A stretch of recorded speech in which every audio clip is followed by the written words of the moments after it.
You're listening to the Naked Pravda. This is Medusa's first and only English language podcast, so please don't be shy about recommending us to your friends and leave a review on Apple Podcasts or wherever you're tuning in.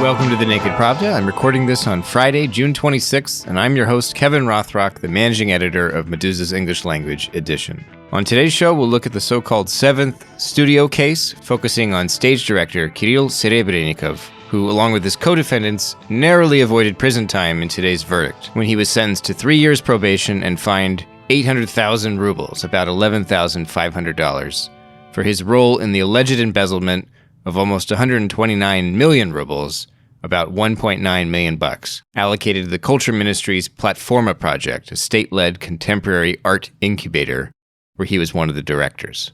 On this episode, I want to deal mostly with Kirill Serebrennikov's significance as an artist in Russia, but I should say a few words first about the case against him, which concluded today in a guilty verdict, as it almost always does in Russia. The embezzlement charges were possible in the first place because of a practice in Russia known as obnal, or obnalichka, which is essentially converting available funds into off-the-books cash. While this is obviously one way to pocket state subsidies, it was also the only way Serebrennikov's studio could procure the services needed to stage the performances that made up the Platforma project in the first place, like paying repairmen, prop studios, lighting technicians, that kind of thing. Investigators and prosecutors went through several rounds of expertise to assess how much money Seventh Studio actually spent on Platforma productions. The Culture Ministry allocated 216 million rubles, about $3.1 million, for these Platforma productions. According to the authorities, the studio only spent about 88 million rubles of this money and stole the rest. Based on Medusa's review of the case evidence, these are highly implausible allegations that wildly underestimate the cost of theater productions and ridiculously ignore what Seventh Studio accomplished. The most credible assessment of how the state subsidies were actually spent, says Medusa, indicates that Serebrennikov's studio actually got about 300 million rubles in market value from the 216 million rubles in government money that he actually spent. In other words, he saved taxpayers about 80 million rubles, almost $1.2 million.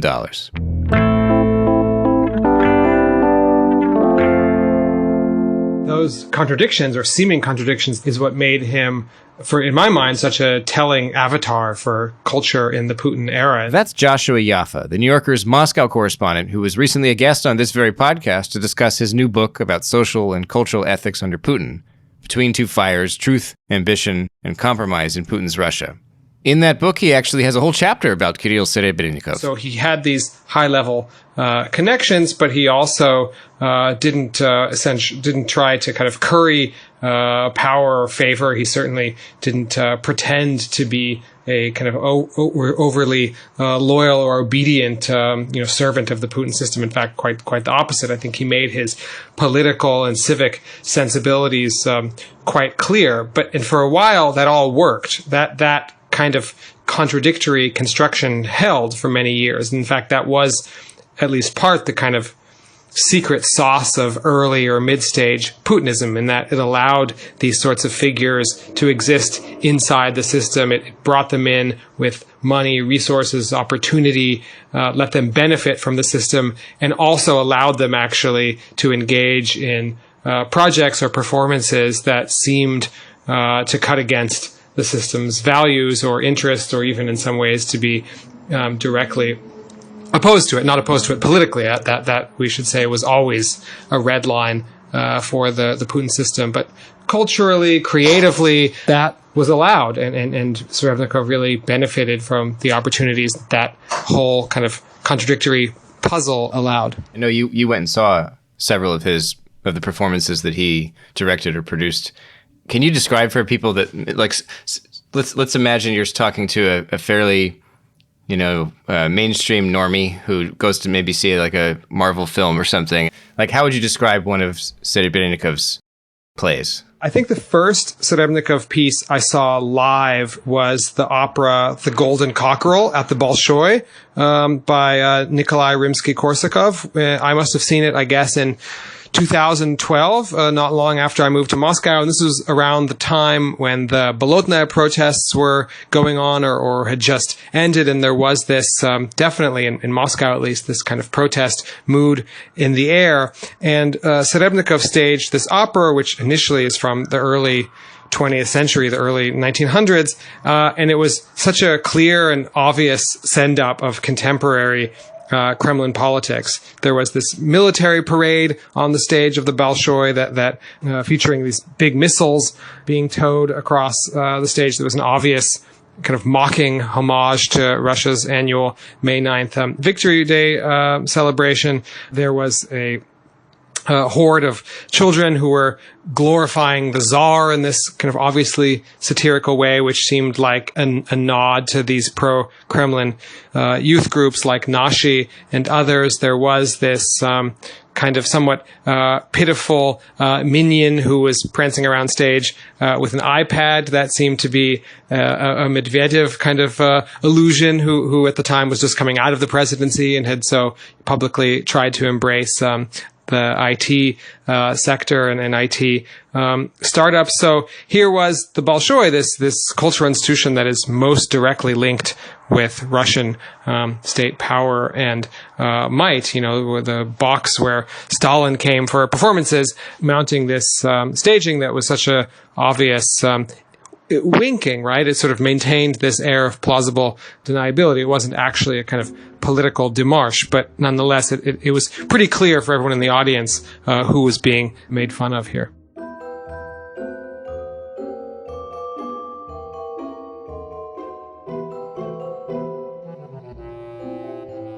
I think Kirill Serebrennikov is a very unique person, not only for Russian theater, but for Russian art, because he built a community of free artists, and that was one of very, very rare examples of creating something like this in Russia and in Moscow. You're listening to Masha Alyokhina, a founding member of the feminist protest punk rock and performance art group Pussy Riot. I know you've heard of it. And a co-founder of the website Mediazona, which reports on Russia's justice system. 3 years ago, Masha published a memoir titled Riot Days, about her infamous trial and time in prison. She's since toured internationally with a live performance based on the book. She says Serebrennikov was targeted because he's something unique in Russia's art world, an artist with access to resources who mobilizes the community and does daring work. Even in Moscow, it's also very, very censored. And people who are brave inside to create something new, to create something about, something free, something critical to the current regime, to stereotypes, to some very problematic topics. It's amazing people, and Kirill Serebrennikov is one of them. That's why I think this criminal case appeared, because all the theaters, all the people whom I know, they all potentially have problems with this paperwork, because our law is terrible. So all of them potentially can be criminals. At least. Why they choose Kirill? Very easy, because he's the only person who built this artistic community against current order, let's say. So one of the things that I think is hard for people in the West to understand is that Serebrennikov has this avant-garde reputation, and he's, as you've said, he's a very inspiring artist. And at the same time, and this is in part how the criminal case came together in the first place, is that he has collaborated, or he's cooperated with state-run programs. This whole Platforma thing is this like state-run incubator that he agreed to be a part of, and that the way the money was spent is then that's the excuse they used to prosecute him. Of course, he worked with the system. He's not a street artist. He's a theater director. And to be theater director, you should have a theater. And if you want to have a theater, you should work with the system. In Russia, it's obvious. And I think he was balancing, of course, and people who criticize him. I mean, Serebrennikov is the only fucking bridge between West and Russia on the theater field. And he's the only one of the very rare person who didn't afraid to criticize all of that. I'm not familiar with state institutions and state theaters at all, because So you work with completely private funded groups then? I wrote a book and I'm performing with this book. I was performing with this book last 2 years around the world. Like sometimes that was small clubs, sometimes that was like huge areas for like more than 1,000 people. But I never had an experience to take money from private funds for my play or something. I had an experience to try to perform here in Moscow, and that was very kind of at one point tragic experience and at second point funny experience, because we performed here 3 times, and after 2 of them venues were shut down. And in third venue, that was a huge search just 2 days ago after Peter Verzolov was arrested in Art 4 Gallery. Masha is referring here to a police raid on the Art 4 Gallery in Moscow, which was searched just this last weekend, as police simultaneously broke down the door of Peter Verzolov, another person from Pussy Riot and Mediazona. The Art 4 Gallery has hosted exhibits by Oleg Navalny, Alexey's brother, and the art groups Pussy Riot and Vayna. So now all of the venue 2 doesn't exist anymore, and 3rd have problems. So I know some things about state theaters. Of course, they just serving. I mean, they're kind of servers of what the government wants from them. It's not. There is almost no art there, and even you've seen the transformation of other very interesting theater director, Bogomolov, one of the most interesting theater directors who made, for my opinion, very cool performances. I've been there. I watched 4, and some of them I've been several times. And then he started to work on the government and saying like, Mayor Sobyanin is a very cool guy, and it's very obvious to self-censor yourself if you work for government. Why not? Kirill Serebrennikov never will tell this. Never. Can you explain, because I'm not a part of this world. It's very much outside of like my expertise. I'm also not part of. No, but you're one of the most famous Russian performers in the world, like it or not. I'm not allowed to perform here. I'm not allowed. I would be very happy, very happy. And actually, some people would be very, very happy to invite us. But next day, their venues would be shut down, and probably they will have criminal case against them. So I'm just, I have friends from this field. Yes, I have some theater directors with whom we worked and with whom we just friends and talk a lot. I guess I'm trying to understand, why are his productions so special? I know that they broach political, they make political statements on a forum where that sort of thing is unusual, but like it also seems to me that he's respected as just a darn good artist, independent of whether or not there's a good political message or not. And so like, I mean, is it just that he like, what is it that's so special about his vision in your opinion? He's special. He created a new place like Gogol Center with all the artistic community around this. When he took this place, nobody knows about that. That was a usual place with, 19th century performances like Groza Ostrovskого, Groza. And nobody knows about that. And, could you name like 3 names of people from theater field who made something similar? No. No, because of course, of the political climate and, because of the fear, because people are afraid, I think, to lose even what they have. And theater is not kind of an exception at this point. and he wasn't afraid. And you see, when last year this guy Pavel Ustinov was arrested on Moscow case, how many artists came to the administration of the president with a protest. Masha is referring here to an actor named Pavel Ustinov, who was arrested during the summer protests in Moscow in 2019. Ustinov was physically present at one of the rallies and was forcibly subdued by officers. And he was actually sentenced to 3.5 years in prison for allegedly injuring one of those officers. But that was later traded for a probation sentence after a pretty powerful solidarity campaign that relied largely on colleagues in the art scene. Before we didn't have this artistic community. It's something unique. And probably that's why they start to... They try to show him his place, kind of this. And his criminal case, of course, first point of this case, like ours, is an example of what can happen if you start to be, so active, so bright, and so critical.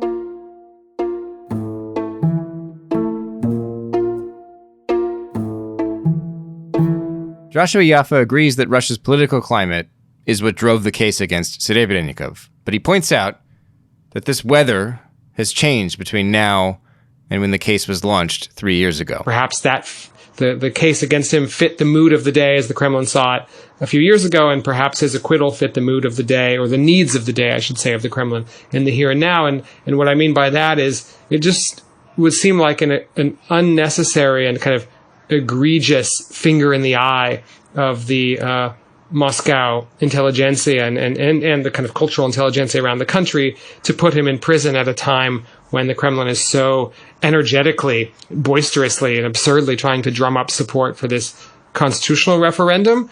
I would think that, the political, those in charge of political machinations in the Kremlin are clever enough to know that it would do an unnecessary disservice to their get out the vote drive, which includes, in fact, trying to get prominent cultural figures to record Instagram videos and other messages in support of the constitutional referendum. They'd only be making their job much harder by sending Serebrennikov to prison. So unfortunately, the logic may have been that cynical. In other words, it wasn't a question of his fundamental guilt or innocence, but alas, in today's Russia, things aren't necessarily decided in that realm, but in this kind of more crude Machiavellian political one. After speaking to Joshua and Masha, I still wanted to understand better how Serebrennikov managed for so long to work with the state while maintaining his artistic credibility. Lucky for me, I was able to call Katie Marie Davies, the features editor at the Calvert Journal, a wonderful outlet that covers culture, innovation, photography, and travel from Warsaw to Vladivostok. He's not the only innovative director in Russia,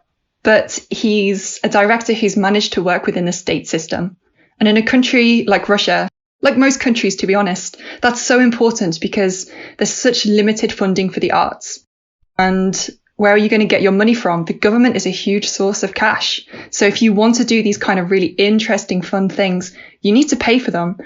And you can't always depend on the audience sales, like the ticket sales, because, sure, you're going to fill out a small art house theater in Moscow, but it's not going to have that mass appeal. It's not the next Marvel movie. Not, hundreds of thousands of people aren't going to see it. So it isn't just a case of, advertising, ticket sales. Sure, that will help, but you need a cash flow from somewhere, funding. And in this case, it's funding from the government. Some of the things he did, having an all-male cast for certain productions, setting plays within new and different kind of time frames. Did you say all male? All male, yeah. I think it was Dead Souls. Is that progressive or is that Well, I guess it is because, you have like roles that you're used to seeing a woman playing and then a guy to kind of fill that role. One of the kind of biggest things in ballet was when they did an all-male version of Swan Lake. That was so out there and different. So I know that kind of sounds weird, but it's, theatre and drama, it's all about, trying different things and trying crazy things and seeing what you can do and pushing it. And like I said, for that, you need cash. Where are you going to get your cash from? The government. The Russian government obviously has a reputation for only wanting a certain kind of culture, a certain kind of theatre. And maybe when Kirill started working, it wasn't that strict. It was, things were a little bit more permissive, a little bit more liberal, and he kind of knew where to draw the line and how to work within the system. He wasn't Pussy Riot. He wasn't, running these kind of dissident underground performances. He was part of the system, and he was working it and still managing to make, good art, great art. And so for this to now happen, for the system to kind of turn on him, is perhaps what's so frightening. That you can work within the rules, you can work within the system, you can reach the top of your game. And at the same time, the government can still turn on you, the state can still turn on you. I think for a lot of people tuning in, this is going to be a good news. This is going to be fantastic. He's got the suspended sentence. When does that ever happen? So rarely. So many people are shocked about how lenient the court has been. But it's about this message that it sends out to other artists. At the moment, we're seeing a trial of an artist in the far east of Russia, Yulia Tsvetkova, who is being charged with spreading pornography. And I saw those images, we were writing about it, and they're literally cartoons. They are the most, I was expecting something explicit kind of when I looked at those pictures. They really weren't. If you're listening to this, I totally encourage you to go and look into the case and to look into the kind of art she was making, and then the fact that she's facing 6 years in prison.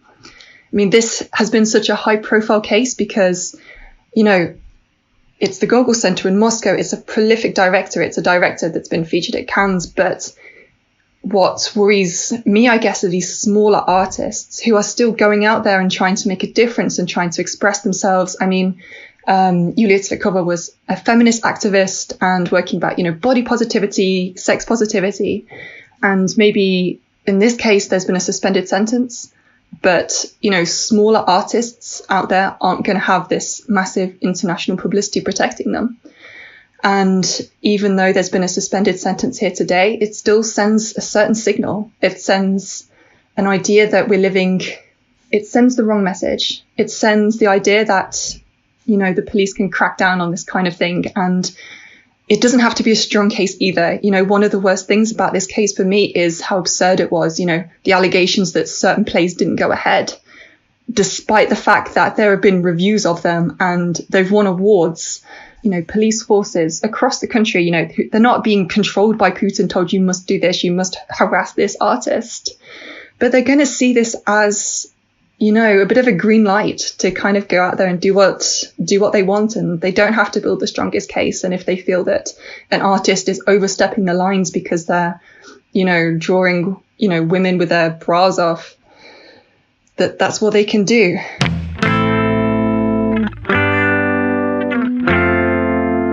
You've been listening to The Naked Pravda, an English language podcast from Meduza. On today's show, we heard from The New Yorker's Joshua Yaffa, Pussy Riot's Masha Alyokhina, and the Calvert Journal's Katie Marie Davies about the so-called Seventh Studio case, or the Kirill Serebrennikov case.